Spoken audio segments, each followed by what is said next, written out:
I never take right decisions, I only take decisions and make them right. ये कहना है श्री रतन टाटा जी का। नमस्कार दोस्तों, मैं दीपक वत्स आपका स्वागत करता हूं अपने चैनल व्यापार अनलिमिटेड में। दोस्तों, जैसा कि आपको पता है, मैं आपके लिए नई नई वीडियोस लाता रहता हूं बिजनेस से रिलेटेड, और काफ़ी सारी जानकारी आपके लिए मैं उपलब्ध कराता हूं अपने इस चैनल पे, और मैं मोटिवेशनल वीडियोस भी बनाता हूं आपके लिए। तो दोस्तों, इसी संदर्भ में आज हम बात करेंगे एक ग्रेट व्यापारी, एक बहुत सफल इंसान, एक बहुत बड़े एंटरप्रेन्योर रतन टाटा की। तो दोस्तों, चलिए शुरू करते हैं। रतन टाटा का जन्म 28 दिसंबर 1937 को मुंबई में हुआ था। उनके पिता का नाम नवल टाटा और मां का नाम सोनू टाटा था। उनकी शुरुआती पढ़ाई cathedral and John Connon school Mumbai और बाइशॉप कॉटन स्कूल शिमला से हुई। वैसे तो उनका नाम टाटा ग्रुप से जुड़ा हुआ था, लेकिन बावजूद उसके अपनी मेहनत से उन्हें अपनी अलग पहचान बनानी थी। 1948 में उन्होंने कॉर्नेल यूनिवर्सिटी में एडमिशन लिया और अपना खर्चा चलाने के लिए छोटे छोटे काम किए। 1959 में उन्होंने बैचलर ऑफ आर्किटेक्ट की डिग्री हासिल की। 1961 में उन्होंने टाटा स्टील का चेयरमैन बनाया गया। 1961 से 1970 के बीच उन्होंने कंपनी और टाटा ग्रुप में विभिन्न काम देखे। 1971 में उन्हें नैल्को को सौंपा गया, जिसका काम रेडियो और टेलीविज़न बनाने का था और जो उस समय घाटे में चल रही थी। टाटा की इस यूनिट को उन्होंने 3 साल में प्रॉफिट में ला दिया, लेकिन देश में इमरजेंसी लगने और आर्थिक मंदी आने की वजह से उन्हें कंपनी बंद करनी पड़ी, जो कि उनका पहला फेलियर था। 1975 में उन्होंने हार्वर्ड में मैनेजमेंट की डिग्री ली। 1977 में उन्हें टाटा एक्सप्रेस मिल को सौंपा गया, जिसको चलाने के लिए उन्होंने मैनेजमेंट से 50 लाख रुपए मांगे, लेकिन मैनेजमेंट ने देने से इनकार कर दिया, जिसके चलते उन्हें वह कंपनी भी बंद करनी पड़ी। 1981 में उन्हें टाटा इंडस्ट्री का प्रेसिडेंट बनाया गया। 1991 में उन्हें टाटा ग्रुप का चेयरमैन बनाया गया।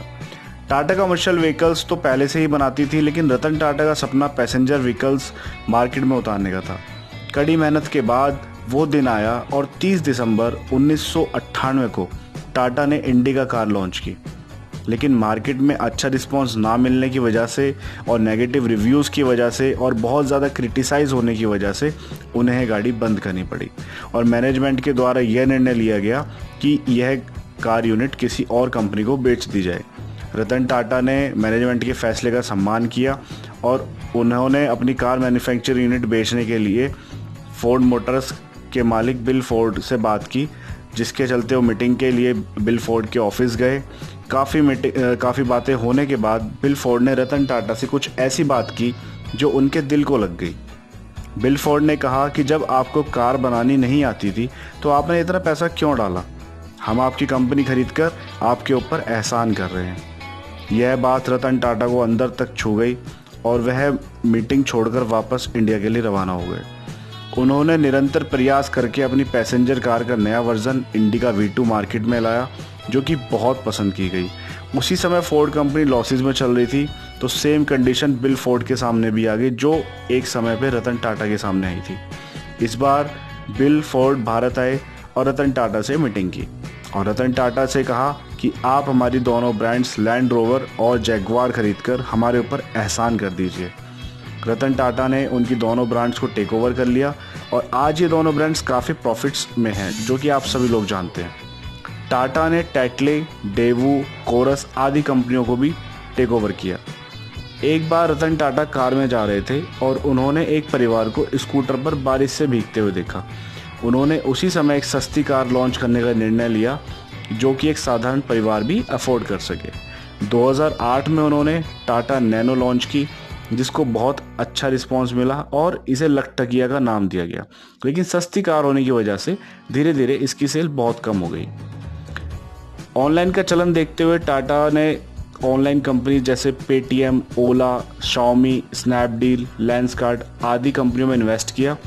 रतन टाटा ने अपने टेन्योर में टाटा ग्रुप के प्रॉफिट्स को 50 गुना किया। आज टाटा ग्रुप की 100 से भी ज़्यादा कंपनीज हैं, जैसे TCS, Tata steel, Tata Motors, Titan, Voltas आदि।